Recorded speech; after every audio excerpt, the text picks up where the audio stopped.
Hello, this is Philip and I'm here to tell you about my new plugin called Uniqueness. Throughout the entire tutorial I will be using very cool images from a great photographer, Stefano Ronchi. You can see his website here. Go visit it. He has some beautiful images. Now the reason I'm using these images is that they're mostly images with very shallow depth of field. Those are the images that the Uniqueness plugin really shines at. So let's start with this. What this plugin does. Let's start with the similarity threshold slider. And as you can see, we're getting edges. So that's basically what the plugin does. It finds sharp edges within the image. It does use a slightly different algorithm from other find edges filter. This results in slightly different images than the other filters produce, and some more powerful features. So first of all, let's see what kind of output we can get.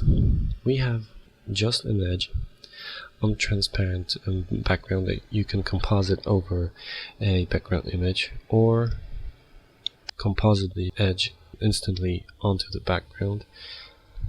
This way we're actually getting an effect similar to the focus indicator on some camcorders that basically outline the sharp edges with a red or white stroke. You can of course pick the color of the stroke. So that's basically the simplest way we can use it. As you saw at the beginning, the default mode is Luma. You basically see the selection in black and white version. So the way it works, for each pixel the plugin searches in the nearest neighborhood and finds how many pixels in this neighborhood have the same color or same look as the current pixel. The smaller the number of same pixels in this neighborhood is, the higher the uniqueness value. The higher the uniqueness value, the brighter the color here. So right off the bat, the similarity threshold is the similarity threshold between determining if two pixels are of the same color. So basically, if they differ by less than this threshold, they will be considered the same. If by more, they will be considered different. Radius describes the neighborhood. 1 pixel neighborhood, 2 pixel neighborhood, 3 pixel neighborhood, and so on. As you can see, we are getting a fading effect here. That's because for these pixels, they are also somewhat unique, at least more unique than these here. Let's switch to a very complicated image. Okay, so you can see we have lines of pixels here and some single pixels in here. So as you might expect, these single pixels are going to be really unique, right? Right off the bat, if we lower the similarity threshold, that's what you get, right? So we get all the pixels we had, we get the single pixels that are pretty white because they're really unique. The surrounding edge of the pixels is in some way unique because in the 1 pixel radius of this pixel, only 7 out of 8 pixels that are the same. One of them is different. In contrast to this pixel, in the real 1 pixel radius around it, we have 8 out of 8 pixels that look the same. That's the reason we have a slight edge over here. If you follow that thinking, you probably expected only these pixels to show up as unique. It's not true because this pixel is basically as unique as this one, because in its surrounding, the closest surrounding, it is unique. So let's enlarge the surrounding, right? Larger, larger, larger. As you can see, the more the further we look at the pixels, the more unique the orange become, because the entire background is of color of the holes here, so they're not that unique anymore. Although, if you go inside here, still in the 5 pixel radius of these pixels, you don't see a clean background, so the uniqueness value of these bars is basically on the same level. Now, you might think this is odd, as you would probably expect a gradient here, right? Let's go to the multiplier. That basically multiplies the output of the plugin, and go to the single pixels. As you can see, this whole area, you'd probably expect it to be a gradient, but it's not. That's because on default settings, you can say that the uniqueness algorithm is binary. The pixels around it are either different or the same. That's it. It doesn't take anything into account. So basically all of these pixels in the entire area around them have a single different pixel. So that's why they all have share the same uniqueness value. That's where the distance balanced feature comes in. If we turn it on, there we go. Not only the number of different pixels influences the uniqueness value, but also how far they are from the original pixel. And the fall off of the value is either linear or inverse square. As you can see, we actually now have a pretty clean image of the pixels. Also, in here, as you might have expected, we now have a fall off around these bars. Let's reduce it. Also, we have a different balance here, one that is hard to show exactly how it works. Basically, in addition to the number of pixels that are different from our current pixel, we also take into consideration how much different they are. So if we had a black pixel next to white pixels and a black pixel next to gray pixels, right now both of these situations, the black pixel would have the same uniqueness value. If we turn on color balanced, the black pixel among white pixels would have a higher uniqueness value than the black pixel among the gray pixels. Right, invert, obvious, we can invert the selection, and that actually should give you an idea. That kinda looks like a cartoon filter, right?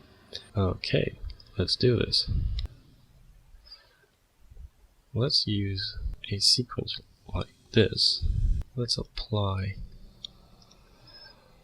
the uniqueness filter. Let's find us some edges. Okay. Let's inverse the luma. Let's increase.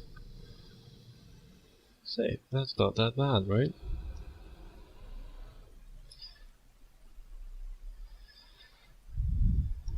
That is pretty cool. Might actually engage distance blend on him. Alright, let's look at how it looks. This is actually pretty interesting. And now this is something I just found out about, so I gotta show you this. Here we have parameters that deal with cleaning up the selection of the filters. You won't see much sense in them in these modes. They are meant for the alpha mode, and I will deal with them in a second. But if you start working with them, you can see we have some blending here, some smearing. And basically, if you fool around with these parameters, you're actually getting something of a paint job. We've actually got some shading going on, which is coming to look even cooler. Let's see how it moves. As you can see, the cleaning up process is a little computation intensive, but we get this result. Oh, that's actually interesting. And if you spend more time on it, you can actually get something like this. Don't know about you, but that's actually cool. Now, just disregard this little thing here. This animation has actually been stabilized from a different shot, so that the paint effect is a little more visible. So that's got nothing to do with the plugin itself, just the stabilization of the shot. So we went through the edge modes and the Luma mode of the plugin, and we're left with the alpha mode. Because let's say we have a client and he says, yeah, this shot looks really cool. I would just like to reduce the saturation of the background. You know, you can like key out this squirrel, right? It should be a one-click operation. And you say, key out this brown squirrel from this brown background. This is blasphemy. This is madness. Madness? No, it's mathematics. It's fantastic. But the thing unique about this image is that you have a very shallow depth of field here. The squirrel is the only object with sharp edges. So let's apply the uniqueness filter. Let's find some edges, right? Let's increase the radius a little bit. Okay, and let's switch to alpha mode. Holy crap. Let's increase the multiplier.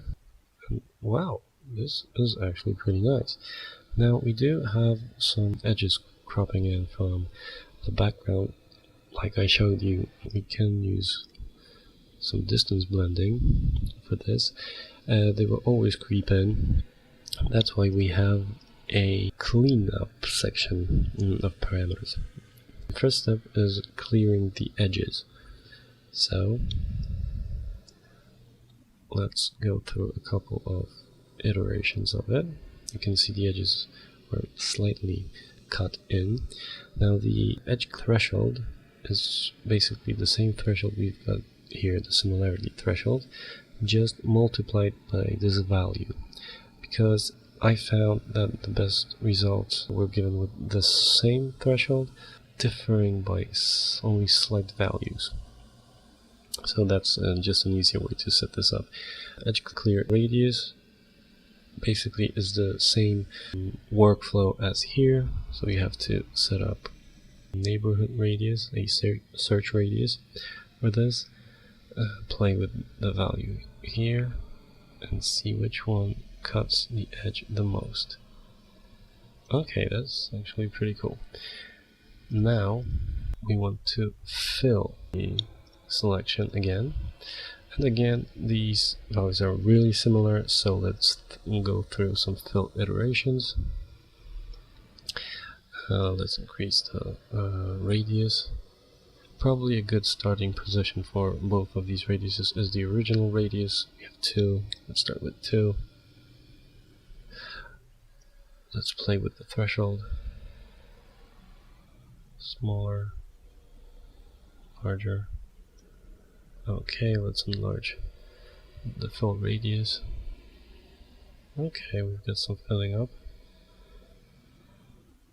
Okay. Okay, that's really nice. Let's go up with the multiplier. Okay. Okay, not bad. We still have these edges, but you can mask it out, right? And you've got these edges, which are a lot more important. Now, just to cut it short, you will not get a clean matte from this. If you have areas on the image that don't have sharp details like in here, there's no way you're gonna select them with this plugin. But that's the idea. You need as much help as you can get. You will use it in combination with other plugins. Let's look at this. You have an image like this. There's no way you're gonna key it out from here, right?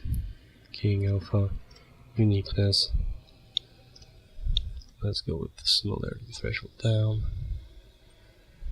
You've got the bird, enlarge the radius. Okay, alpha, not bad, not bad. Believe it or not, but with some fiddling you can actually get this result. So, from this image you get this, with only one filter. And that's like 5 minutes work. Look at this image.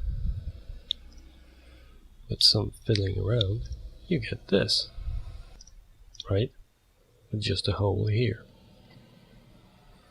Like before, you can select all sharp edges within an image.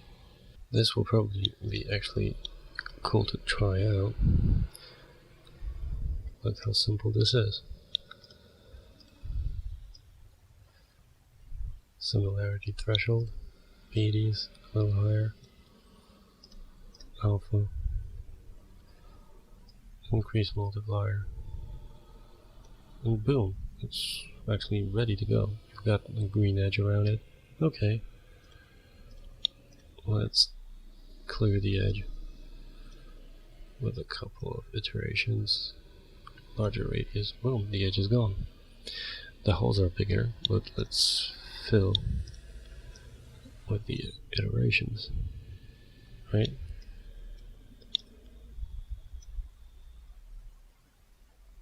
Okay, sometimes you will get this fog of an edge coming back, but that's why we have an edge clear alpha kill threshold. So basically, as the first part, we kill the edges, they are suppressed. Then as the second part, we fill the holes, the effect of which might be glowing around the edges, because that's actually the alpha of the edges that was left after edge clearing, and it has been boosted up. So between those two operations, we can kill very low alphas of the image below a certain threshold. As you can see, this disappeared. Also, you can see it also results in holes in the wings. Like I said, you can easily get this effect. My final and favorite image. Let's just, for the fun of it, try to key it. Color range. Okay. Let's key this color, whatever. Oh, not bad actually.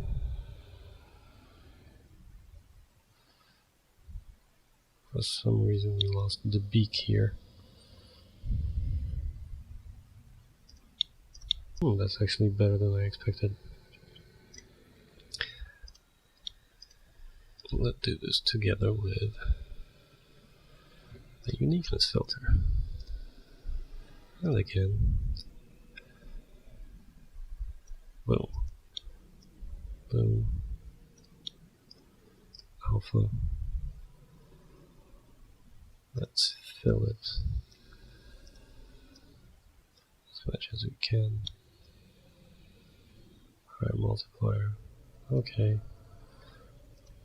And actually, let's do this. Use the original keyed footage and just add the alphas together. Boom. First we keyed it out, then applied uniqueness. All I did is treat the original alpha with the add operation, and we actually have a pretty nice selection here. that's it. I'm really excited about this plugin. I think it's got really big potential, and I'm actually eager to hear your opinions about it. So post them, please. Just as a reminder, all animal photographs in this tutorial were from Stefano Rocci's site. Go there, it's pretty cool. Thanks.